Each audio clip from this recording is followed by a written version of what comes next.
Hello প্রিয় শিক্ষার্থী বন্ধুরা, সবাইকে ওয়েলকাম করছি আজকের ক্লাসে। আজকে হচ্ছে আমরা কম্পিউটার রক্ষণাবেক্ষণ ও সাইবার নিরাপত্তা অর্থাৎ তোমাদের এসএসসি আইসিটি বইয়ের দ্বিতীয় অধ্যায়ের আমরা সেকেন্ড লেকচারে আমরা আজকে আসছি। যেহেতু একটু চ্যাপ্টারটা একটু বড় ছিল সেজন্য আমি 2-3টা লেকচারে ভাগ করেছি ক্লাসটা। সো এটার পর আরো একটা লেকচার হবে, তারপর তোমাদের এই দ্বিতীয় অধ্যায় শেষ করব। তো আমরা চলো মেইন ক্লাসে ঢুকে যাই। এখানে দেখো, প্রথমে ইন্টারনেট ব্যবহারের নিরাপত্তা ও কৌশল। ঠিক আছে, ইন্টারনেট ব্যবহারের নিরাপত্তা ও কৌশল আমরা যখন একটা কোনো পিসিতে বা কোনো ল্যাপটপে বা কোনো তোমাকে যে কোনো ফোনে আমরা যখন ইন্টারনেট ইউজ করব, তখন আমাদের ইন্টারনেটটা ব্যবহারে আমাদের নিরাপত্তাটা বজায় রাখতে হবে। ঠিক আছে, ইন্টারনেট ইউজ করার সময় আমাদের কী কী নিরাপত্তা বজায় রাখতে হবে এবং সেটা বজায় রাখার জন্য কী কী কৌশল, আমরা সেই কৌশলগুলো সম্পর্কে আজকে জানবো। ঠিক আছে, তো দেখো এখানে কি কি দেওয়া আছে আমরা একটু করে দেখি। তো ওকে ফাইন, দেখো এখানে শক্তিশালী পাসওয়ার্ড। ঠিক আছে, প্রথমত আছে আমাদের কি শক্তিশালী পাসওয়ার্ড, এরপর আছে অচেনা লিঙ্কে ক্লিক নয়, অ্যান্টিভাইরাস ব্যবহার, ব্যক্তিগত তথ্য সুরক্ষা। আমরা একটু একটু করে ডিটেলসে পড়ি। ওকে, প্রথমত হচ্ছে যে ইন্টারনেট ব্যবহারে শক্তিশালী পাসওয়ার্ড ইউজ করতে হবে। শক্তিশালী পাসওয়ার্ড বলতে কীরকম, মনে করেন আমরা যখন কোনো একটা সাইটে নিজেদের পার্সোনাল প্রোফাইল নিয়ে কাজ করব বা কোনো একটা ওয়েবসাইটে গিয়ে আমরা যখন লগ ইন করবো আমাদের নিজেদের ইমেল দিয়ে অথবা নিজেদের পাসওয়ার্ড বা নাম্বারগুলো দিয়ে যখন আমরা লগ ইন করবো, তখন হচ্ছে আমাদের একটা স্ট্রং একটা পাসওয়ার্ড দিয়ে রাখতে হবে, যে পাসওয়ার্ডটা কোনো হ্যাকাররা বা কেউ যাতে হ্যাক করতে না পারে বা কেউ যাতে পাসওয়ার্ডটা নিতে না পারে।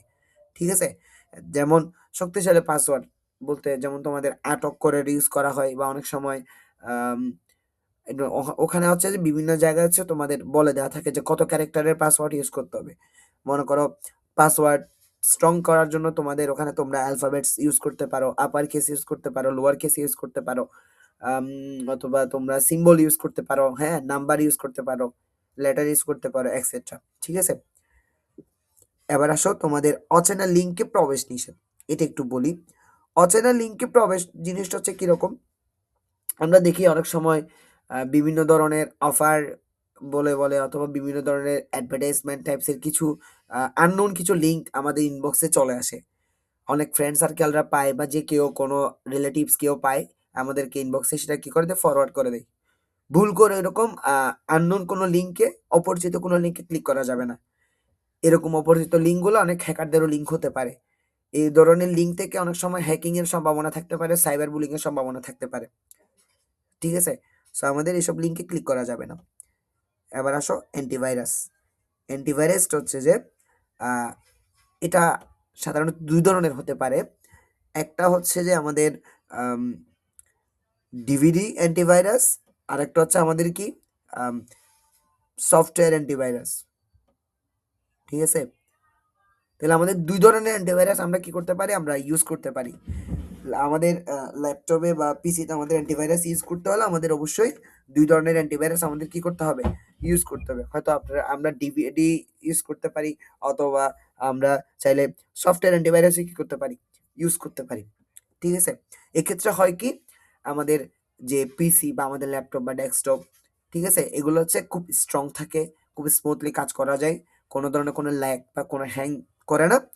সো সেজন্য এটাই হচ্ছে আমাদের ইন্টারনেট ব্যবহার একটা নিরাপত্তার একটা পার্টস। ঠিক আছে, একটা কৌশল। এবার আসো ব্যক্তিগত তথ্য সুরক্ষা। ব্যক্তিগত তথ্য সুরক্ষা বলতে আমরা কোনটা বুঝি, ব্যক্তিগত তথ্য সুরক্ষা হচ্ছে আমাদের অনলাইন আমরা বিভিন্ন ধরনের ইম্পর্টেন্ট ডিটেলস আমরা রাখি।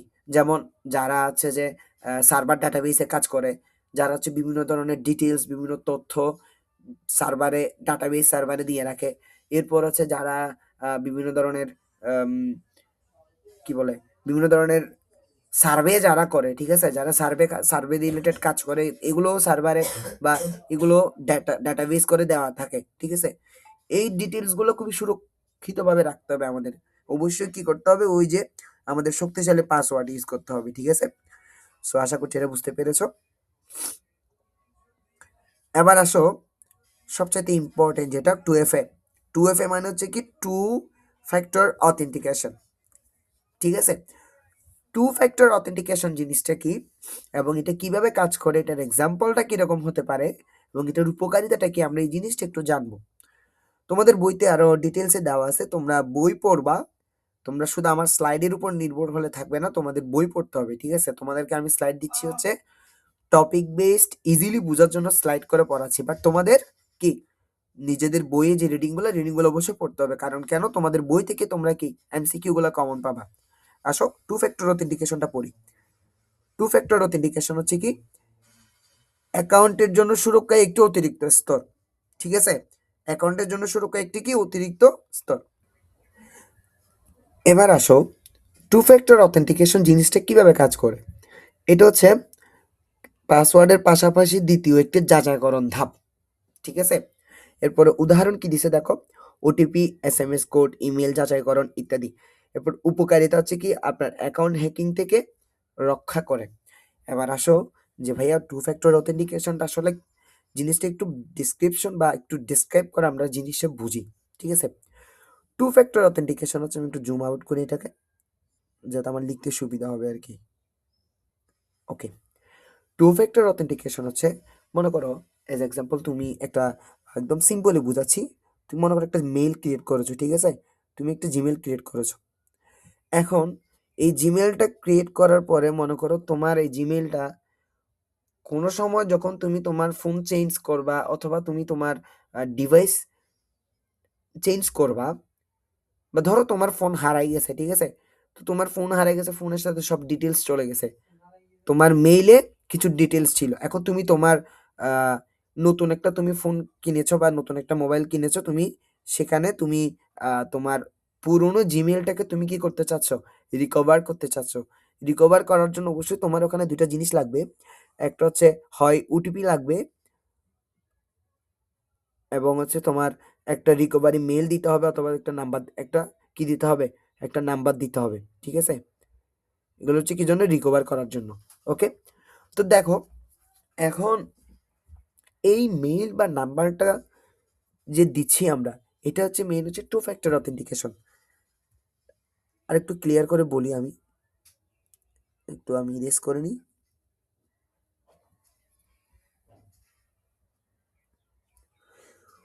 টু ফ্যাক্টর অথেন্টিকেশনের মেইন পার্টস হচ্ছে যে তোমার আহ, একটা হচ্ছে কি ওটিপি, সরি, একটা হচ্ছে তোমার কন্ট্যাক্ট নাম্বার, আমি এখানে সংক্ষেপে লিখতেছি তোমরা বুঝতে পারো মতো, কন্ট্যাক্ট নাম্বার। আরেকটা হচ্ছে তোমার কি ইমেল, ঠিক আছে? এখন দেখো কন্ট্যাক্ট নাম্বার আর ইমেল, তুমি যখন একটা তোমার অ্যাকাউন্ট তুমি রিকভার করতে যাবা বা তুমি তোমার অ্যাকাউন্টকে একটু স্ট্রং রাখতে চাইবা, এক্ষেত্রে তোমার টু স্টেপ অথেন্টিকেশনটা করে দেওয়াটা জরুরি। এটা হচ্ছে তোমার মেইলকে বা তোমার অ্যাকাউন্টকে ভেরিফাইড করে রাখে, ঠিক আছে? মনে করো তোমার ফোনে যদি কেউ যদি তোমার মেইল লগ ইন করতে চায়, অর্থাৎ তোমার মেইল, তোমার ফোনে লগ ইন আছে, অন্য কোনো ফোনে যদি তোমার মেইলটা যদি কেউ লগ ইন করতে যায়, তাহলে তোমার কন্ট্যাক্ট নাম্বার যেটা তুমি ইউজ করবা সেটাতে অথবা তোমার মেইলে, ঠিক আছে, ওখানে একটা কি আসবে, একটা পাসওয়ার্ড আসবে বা একটা কোড আসবে। এই কোডটা হচ্ছে কি কোড, ওটিপি, ঠিক আছে? ওটিপি, ওটিপি, এটাই তোমার মেইল নিয়ে কে কি করছে, খারাপ কিছু করছে কিনা, এটা তুমি জানতে পারবে তোমার যখন টু ফ্যাক্টর অথেন্টিকেশনটা কি থাকবে, ভেরিফাইড করা থাকবে, ঠিক আছে? আশা করছি এখন জিনিসটা বুঝতে পেরেছো। এটা হচ্ছে একটা অ্যাকাউন্টের জন্য সুরক্ষার একটা কি, একটা অতিরিক্ত একটা কি স্তর। ওকে,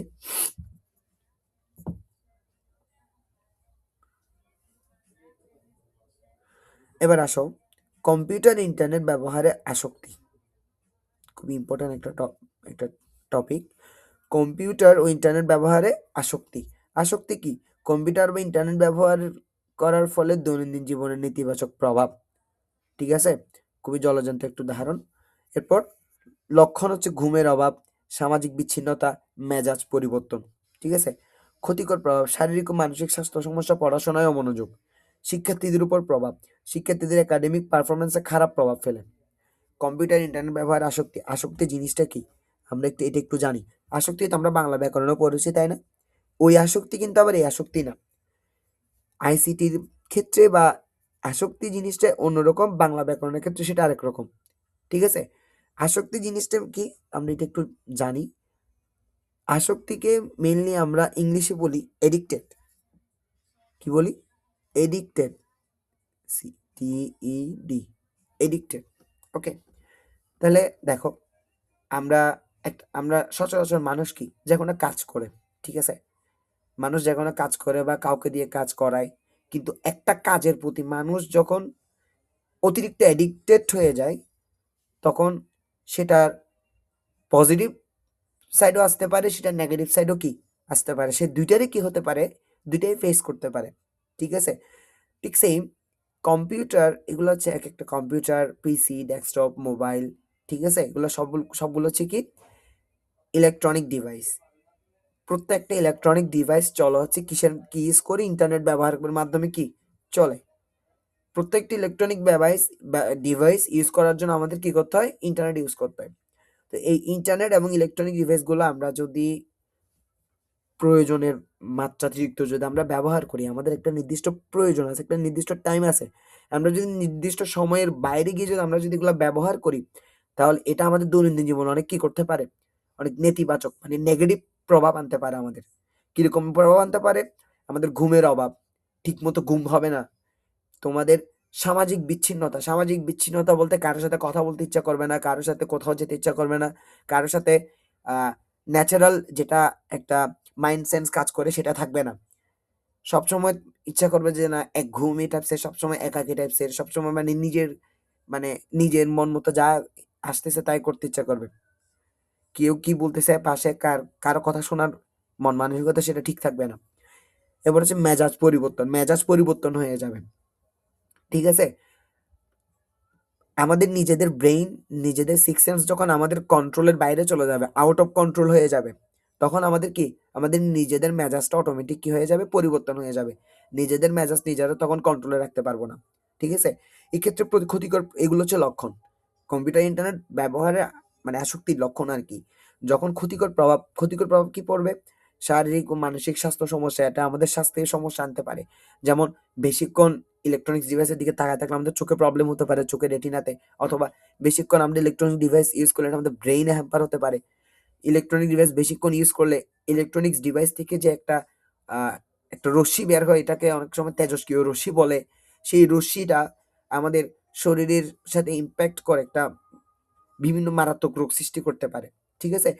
এরপরে সবচেয়ে মেইন যেটা ইম্পর্টেন্ট স্টুডেন্টদের জন্য, সেটা হচ্ছে পড়াশোনায় অমনোযোগ। একটা স্টুডেন্ট যখন ইলেকট্রনিক্স ডিভাইসের প্রতি যখন সে আসক্ত হয়ে যাবে, তখন তার পড়াশোনার প্রতি মনোযোগটা নষ্ট হয়ে যায়। ঠিক আছে? তার পড়ালেখার প্রতি তার মনোযোগটা সে ধরে রাখতে পারে না। সবসময় তার মনটা বিচলিত থাকে। কখন সে তার ইলেকট্রনিক ডিভাইসটা সে ধরতে পারবে, এই চিন্তা। এবং শিক্ষার্থীদের উপর কি প্রভাব পড়তেছে? একাডেমিক পারফরমেন্সে খারাপ প্রভাব ফেলে। তার পড়ালেখা যখন অমনোযোগ হয়ে যাবে, তখন তার পড়ালেখা ঠিক থাকবে না। পড়ালেখা ঠিক না থাকলে তার রেজাল্ট ঠিক থাকবে না। তার পারফরমেন্স খারাপ হয়ে যাবে। ঠিক আছে? তো আশা করছি এটা বুঝতে পেরেছো তোমরা।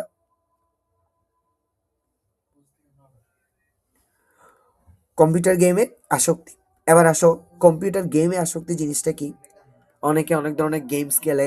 কম্পিউটারে অনেক গেমস আছে, ফোনে অনেক গেমস আছে, পিসিতে, ল্যাপটপে অনেক গেমস আছে। ঠিক আছে? তো অনেকে অনেক গেমস খেলে। গেমস খেলাটা যেমন ভালো, ঠিক তেমনি খারাপ। যে কারণ বিজ্ঞানী নিউটন বলেছেন প্রত্যেক ক্রিয়ার সমান এবং বিপরীত প্রতিক্রিয়া আছে।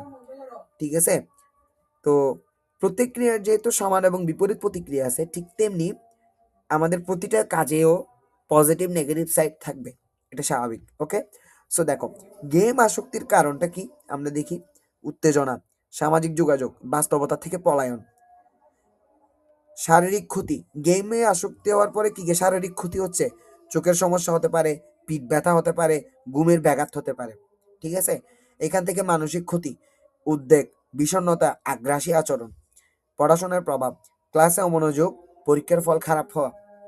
এতক্ষণ আমরা যেটা বলে আসছি কম্পিউটার বা ইলেকট্রনিক ডিভাইস ইউজের ক্ষেত্রে ঠিক সেম, সবগুলো কারণই সেম কম্পিউটার গেমসের ক্ষেত্রেও। ঠিক আছে?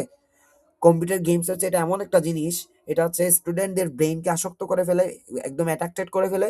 কারণ গেমসের মধ্যে একটা এমন এক ধরনের গেমসগুলো যারা বানায়, যারা তৈরি করে, তারা এমন এমন এমন কিছু তারা প্রোগ্রাম সেখানে তারা ইউজ করে, যে প্রোগ্রামগুলোর কারণে মানে স্টুডেন্টস বা শিক্ষার্থীদের আসক্তিটা বেড়ে যায় তার প্রতি। তাদেরকে সেই গেমসটা তাদেরকে নিজের দিকে টানে, আকর্ষণ করে। যত খেলবে তত আনন্দ লাগবে। কিন্তু এখান থেকে তাদের উত্তেজনাটা সৃষ্টি হবে বারবার এই আসক্তির কারণে।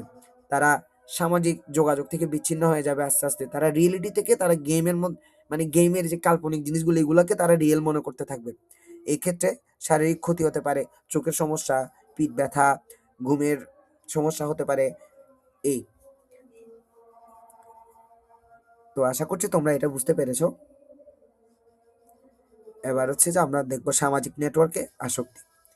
ঠিক আছে, সামাজিক নেটওয়ার্ক আসক্তি, ফেসবুক, ইনস্টা আসক্তি। সামাজিক নেটওয়ার্ক বলতে আমরা বুঝতে পারি সামাজিক যে প্ল্যাটফর্ম, যোগাযোগ প্ল্যাটফর্ম আছে আমাদের, Facebook, Messenger, Twitter, Insta, TikTok, Telegram, WhatsApp, okay, এগুলাই সব কিছু। ঠিক আছে, ইমো, হ্যাঁ, এগুলাতে আসক্তি। তাহলে দেখো, অতিরিক্ত সময় সামাজিক মাধ্যমে ব্যয় করা, অতিরিক্ত সময় যদি আমরা সামাজিক মাধ্যমে ব্যয় করি, সেটা আমাদের জন্য কি হতে পারে, আমাদের অ্যাট্রাকশন বা অ্যাট্রাক্টেড বা এডিক্টেডের কারণ হতে পারে। এক্ষেত্রে আমাদের সময় নষ্ট হয়ে যায়, গুরুত্বপূর্ণ কাজ ফেলে আমরা কি করি, সেই গেমস বা সামাজিক প্ল্যাটফর্মগুলোর মাধ্যমে আমরা সময় কাটাই। এক্ষেত্রে আমাদের ইম্পর্টেন্ট কাজগুলো হচ্ছে না, আমাদের সময় নষ্ট হচ্ছে। মানসিক সমস্যা, তুলনাহীনতা, উদ্বেগ বৃদ্ধি। ঠিক আছে, আমাদের মানসিক সমস্যা হতে পারে, বাস্তব জীবনের প্রভাব পড়তে পারে। ওকে, তো আশা করছি বুঝতে পারছো। এখন যে পর্যন্ত 3টা স্লাইড দেখালাম সবগুলো অনেকটা সেম সেম। ঠিক আছে, এবার আসো আসক্তি থেকে মুক্তি ও পাইরেসি। এখানে 2টা কথা আছে, একটা হচ্ছে যে আসক্তি থেকে মুক্তি, আর একটা হচ্ছে কি পাইরেসি। আসক্তি থেকে মুক্তির উপায় জিনিসটাকে আমরা একটু করে এখানে পড়বো। আসক্তি থেকে মুক্তির উপায় হচ্ছে সময় নির্ধারণ করে ব্যবহার করুন, পরিবারের শিক্ষকের সহায়তা নিন, বিকল্প বিনোদনমূলক কার্যক্রমে অংশ নিন। এবার আসো, খেলাধুলা বা যে কোনো কাজ যেমন অনলাইনে আছে, ঠিক তেমনি অফলাইনেও আছে। ঠিক আছে, আমাদের 2টা জিনিস আছে, অনলাইন এবং হচ্ছে কি অফলাইন, অফলাইন। ঠিক আছে, আমরা অনলাইনে যা পাচ্ছি অফলাইনে তা পাচ্ছি। অনলাইনে এখন ফুটবল গেম আছে, অফলাইনে ফুটবল গেম আছে। অনলাইনে ক্রিকেট আছে, বা অনলাইনে বাস্কেটবল গেম আছে। অনলাইনে যে কোনো ধরনের গেমস পাওয়া যায়, অফলাইনে সব গেমস পাওয়া যায়। তো আমরা অনলাইনে সময় কম দিব, অফলাইনে আমরা সময় বেশি দিব। এক্ষেত্রে আমাদের মানসিক বিকাশটা ঘটবে। ঠিক আছে, প্রয়োজনে আমরা আমাদের ফ্যামিলি বা আমাদের টিচার্সদের কাছ থেকে আমরা কি নিতে পারি, হেল্প নিতে পারি, সহযোগিতা নিতে পারি। ঠিক আছে, এবং আমরা অনলাইন ইউজ করব, কিন্তু আমাদের নির্দিষ্ট একটা সময়, আমাদের নির্দিষ্ট একটা টাইম আমাদেরকে কি করতে হবে, ফিক্সড করতে হবে, যে আমি এই টাইম থেকে এই টাইম পর্যন্ত আমি অনলাইনে থাকবো, এরপর আমি আর অনলাইনে থাকবো না। আমাদের এরকম একটা টাইম ফিক্সড করে নিয়ে কাজ করতে হবে। শুধু অনলাইনেই বিনোদন এটা কিন্তু না, অনলাইনের পাশাপাশি অফলাইনেও বিনোদন আছে। আমরা সশরীরে অংশগ্রহণ করব, বিভিন্ন কোকারিকুলার অ্যাক্টিভিটিসে অংশগ্রহণ করব, বিভিন্ন সাহিত্য সাংস্কৃতিক রিলেটেড কম্পিটিশন অংশগ্রহণ করব। এটা আমাদের অনলাইনের চাইতে অফলাইন, এটা আমাদের ব্রেইনকে আরো বেশি কি করবে, আরো বেশি বিকশিত করবে। ঠিক আছে, এবার আসো আমরা একটু পাইরেসি জিনিসটা একটু পড়ি। পাইরেসি জিনিসটাকে আমরা একটু দেখি।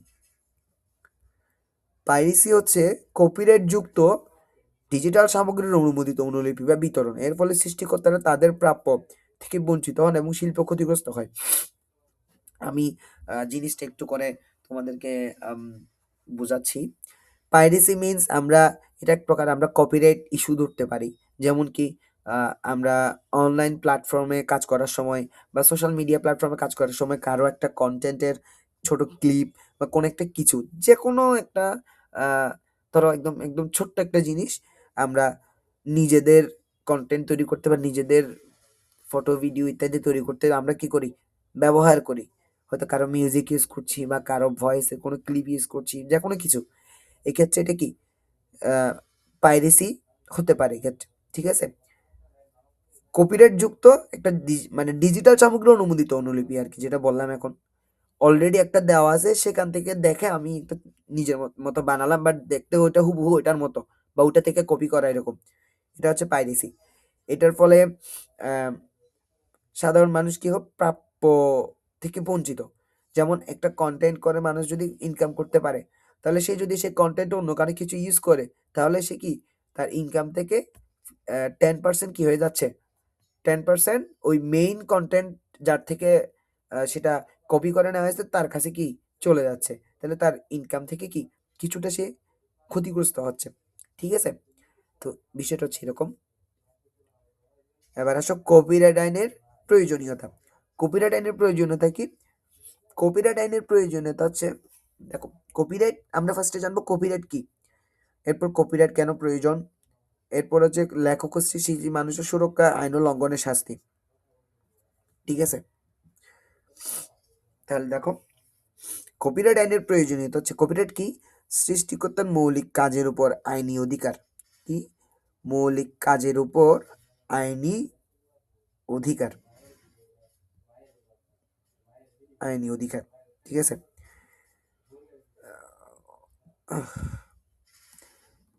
কেন প্রয়োজন কপিরাইট আইনের প্রয়োজনীয়তা?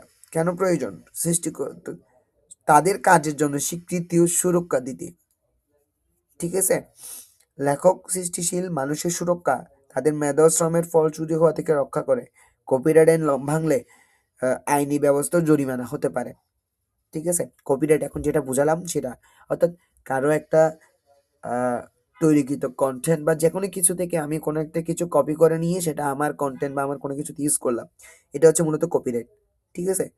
তো এই জন্য তাহলে এটা কেন প্রয়োজন হচ্ছে, নিজের আমি একটা কন্টেন্ট বানাইছি, আমার কন্টেন্টে আমি কপিরাইট যদি অন করে রাখি, তাহলে আমার কন্টেন্ট থেকে কেউ যদি কিছু যদি চুরি করে নিতে নেয়ও, তাহলে তার ওখানে কপিরাইট পড়বে, কারণ আমি আমার কপিরাইট আইনটা আমি অন করে রেখেছি। ঠিক আছে? নিজেরটাকে আমি ফার্স্ট প্রায়োরিটি দিব, আমার নিজে যেটা আমি ক্রিয়েট করবো আমার নিজের ক্রিয়েশনটাকে আমি ফার্স্ট প্রায়োরিটি দিব, অন্য কারো থেকে অন্য কেউ যাতে আমার নিজের তৈরি করা জিনিসটা সুযোগ নিতে না পারে, এটাই। এই যে বললাম মেধা ও শ্রমের ফল চুরি হওয়া থেকে রক্ষা করে। ঠিক আছে? কপিরাইট আইন থাকলে তাহলে কি নিজের তৈরি করা জিনিস অন্য কেউ চুরি করে নিলেও কি নিজের আর ক্ষতি হচ্ছে না, কারণ আমার কপিরাইট আইন অন আছে। তো এটাই হচ্ছে বিষয়। তো বুঝতে পেরেছো আশা করছি, না বুঝলে তোমরা জানাবা, কমেন্ট সেকশন খোলা আছে, কমেন্টে বলবা। আর হচ্ছে তোমরা বইতে পড়বা, বইতে পড়লে জিনিসটা একটু ক্লিয়ার বুঝতে পারবা। তথ্য অধিকার নিরাপত্তা। তথ্য অধিকার নিরাপত্তা হচ্ছে কি, দেখো তথ্য অধিকার কি? নাগরিকের অধিকার, তথ্য নিরাপত্তার গুরুত্ব। ঠিক আছে? ব্যক্তিগত তথ্য রক্ষা করা।